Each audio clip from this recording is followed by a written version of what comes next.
This is the Morning Sports Desk for Monday, August 21st.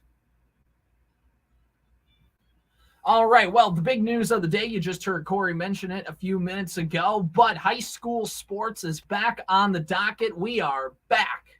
Well, I mean, the very first step of being back. High school tennis is here today. Melrose area, Morris area, Wadena, Deer Creek, and Osakis will all be at Osakis High School. Parker's Prairie and Sauk Center will be at Sauk Center High School. Hey, we got high school sports. We got local high school sports. And congratulations to getting to this point, everyone. We did it. We finally have some of that stuff coming back again. And good luck to all of the local tennis players across the region this morning as they get going on those events and they begin their season. Best of luck throughout the entire season, especially today. So congratulations to everybody we've gotten to this point so far. Volleyball games, football games coming next week. Let's go. I'm never excited for summer to be over because the weather's nice and there's baseball going on. There's a whole ton of stuff that I like going on during this time of year. But at the end of the day, when you get to this later part of August and, you don't want summer to end, but also you see football, volleyball, tennis, high school sports, you see all of this stuff coming on around the horizon. It gets you excited just a little bit. It kind of is able to cushion the blow of summer coming to an end. And then before you know it, football and volleyball end and you got to start wearing jackets outside. Then you're like, hold on, they tricked me again. But until that point, we're going to enjoy high school sports. So good luck, everybody who's competing today. And good luck to all of those cross-country runners, the football and volleyball players as they get ready for another week of practice this week. And as a high school athlete myself, this second week was always the slog. The first week was like, we're back. Let's go. Let's do this thing. I'm ready to go. And this was the week of like, okay, a whole nother week of practice. The allure of the new season is gone. We're still a week plus from playing any games. It can get a little slow. So hopefully you can stick through it, all you high school athletes out there as you get ready for the season, which is not too far away. All right, let's recap a couple different things going on in state sports. Malik Willis ran for 91 yards and threw for a touchdown. The Titans beat the Vikings 24-16 in the preseason game. Congratulations. I saw somebody had a graphic over the weekend, and it was basically saying, do not take the preseason seriously at all. And somebody made the point of like, well, even if our team does good things, doesn't it mean we're trending in the right direction? And it just has this picture of Calvin Johnson, the Lions wide receiver, pointing at a poster that said 2008 Detroit Lions. The team that didn't win a whole game all year long, the first ever team to go 0 wins and 16 losses.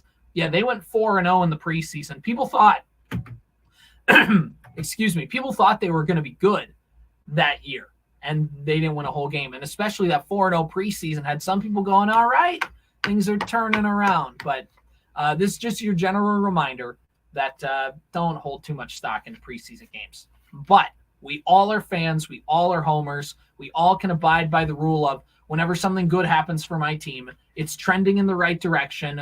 Good things are happening. And if something bad happens, it just practice. Don't worry about that. That's just preseason. We're not going to make too big of a deal about that. And to which Matthew Collar, who covers the Vikings for Purple Insider, has a Purple Insider podcast. He made a point on Twitter because he's at training camp and he's been at training camps for the Vikings for the last 7 years. And he said, all the good things that happen in training camp and preseason, it's about a 50-50 if they're actually going to stick. If something bad happens, it's usually going to pop up at some point throughout the year. And for the Vikings, the one thing that could pop up, the only thing that concerns me if I'm taking away anything from both preseason games is that, oh boy, if anything happens to any of the Vikings starting offensive linemen, this team might be in a little bit of trouble. So that's my only takeaway. But it's still August 21st. Games aren't happening for another week. The Vikings play next Saturday at US Bank Stadium. They do have some joint practices with the Arizona Cardinals this week. So just keep an eye out for that, I guess. The Twins beat the Pirates yesterday. Dallas Keuchel of all people. I think it was on here like a week ago talking about how much Dallas Keuchel stinks. He's not that good anymore. 2016 Cy Young winner. That's 7 years ago now. And with all of the hype surrounding Keuchel, I know he had a low ERA in AAA, and I'm not saying that he didn't pitch well, but at the end of the day, his stuff just won't be able to hang long term. So he's had a couple good outings, though. He had a first good outing against Arizona a couple weeks ago, and then he got shelled in Philadelphia and couldn't get out of the third inning. But he pitched 6 1/3 perfect innings. He retired everybody in a row for the first 6 innings, and then the first out of the 7th inning before giving up a double, and Rocco took him out of the game, as expected. And that's not even a flaw. Dallas Keuchel, in any normal circumstance, doesn't get past the 5th inning or the 6th inning in a game. The 5th inning even is a little dicey in some appearances, but good on Dallas Keuchel for having a good start. He bought himself another one. If he would have struggled one more time, the Twins already pushed his start back because he didn't pitch until Friday. The Twins let everybody else in the rotation pitch again before he was able to go again, because they wanted him to match him up to play against the last place Pittsburgh Pirates. And wouldn't you know it, the Pittsburgh Pirates are a last place baseball team, and the Twins were able to beat them. So looking at that aspect of Dallas Keuchel, he's probably going to get one more start. And by the looks of it, it's going to be against the Texas Rangers, who are one of the league's best offenses.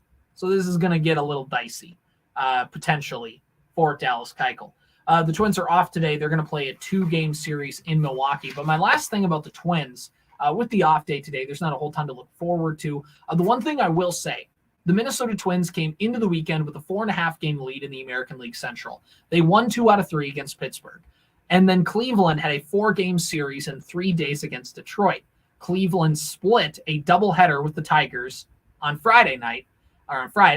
And then Saturday and Sunday, they lost both those games. So the Twins now have a 6-game lead in the American League Central. Let's go. 6.5-game lead in the American League Central. I believe there's somewhere around 37 games left to play. Let's go.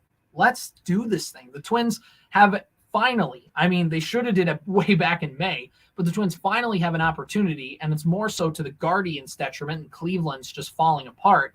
But the Twins finally have an opportunity to just run away and hide with the American League Central and not even make this competitive. And they have a chance to do that. They have a 6-game lead with, again, 37 games to go in the season. Fangraphs, which is a baseball stat website, gives the Twins a 95% chance to win the American League Central. So it looks like we're finally going to get some postseason baseball back to Target Field. But this is a crucial stretch for the Twins where they can really put that icing on the cake and just be done with it before we even get to the month of September. And I'll tell you why. Again, the Twins have 2 in Milwaukee after starting tomorrow and Wednesday. Then they host the Texas Rangers for 4 games. That'll be a tough series. But then Cleveland comes to town for 3. So you have a chance to extend your lead against the Guardians. Then you go to Texas for 3, and then you go to Cleveland for 3, and then you're done playing the Guardians the rest of the year. So if the Twins can build up this AL Central lead big enough to where those games against the Guardians, even if the Twins don't play well, they still have a division lead. They're going to hang on and win this thing, and especially if they play well. If they win, if they go 4-2 against Cleveland, the division's over. The Twins will win the division before September 7th, which would be really fascinating considering how bad the Twins have played. Just goes to show you how bad the AL Central is. But, hey, the Twins are in a spot to win the American League Central, and they're in a good spot to do that because not only, the Twins have to play a tough Texas team twice, and Milwaukee's in first place in the NL Central. So the Twins do have a rough stretch of games. But after that, it gets really easy. You play the Mets, who aren't good. You play the White Sox, who aren't good. You play the Angels, the A's, and the Rockies in the month of September. Who does Cleveland play over these next few games? They play the Toronto Blue Jays, who are a good baseball team. They also play the Tampa Bay Rays. They play, the Guardians have a tough schedule over the next 2 weeks as well. So it's not like they're going to necessarily gain a bunch of ground while the Twins have a tough stretch. So as long as the Twins don't completely implode, Cleveland is going to have to win games at like a 90-win pace for the rest of the year just to stay at it, and the Twins are going to have to fall apart for them to not win the American League Central. So there we go. There's some positivity on this Monday morning. It looks like postseason baseball is coming back to Target Field, and I totally jinxed them, but if the Twins don't win this division, I think we can start to have some serious conversations about this Twins team. But hey, playoff baseball at least seems more probable than not.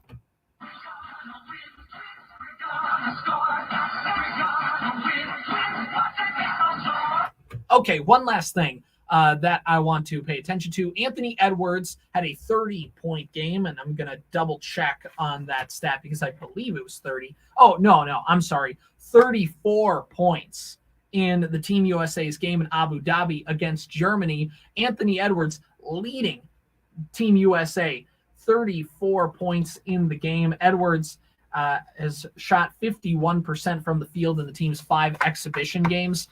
Anthony Edwards, man, kid's a stud. There were a whole bunch of people from Kendrick Perkins on ESPN to all these national media heads just talking about Anthony Edwards on this national stage.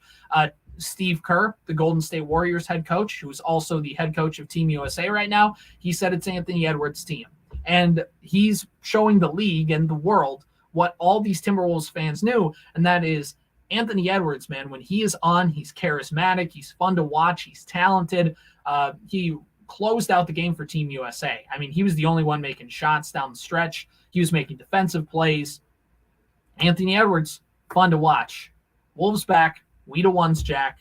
A5 from day 5. He's Anthony Edwards. He is Captain America. He's an American hero, and hopefully he can lead Team USA to this a FIBA tournament. So it's an international basketball tournament. So let's go. Let's go, Ant. Lead the charge. This has been the Morning Sports Desk for Monday, August 21st. We're back with more on KWAD after this. Experiencing an injury or illness? Wondering if you'll be able to keep your job or when you can return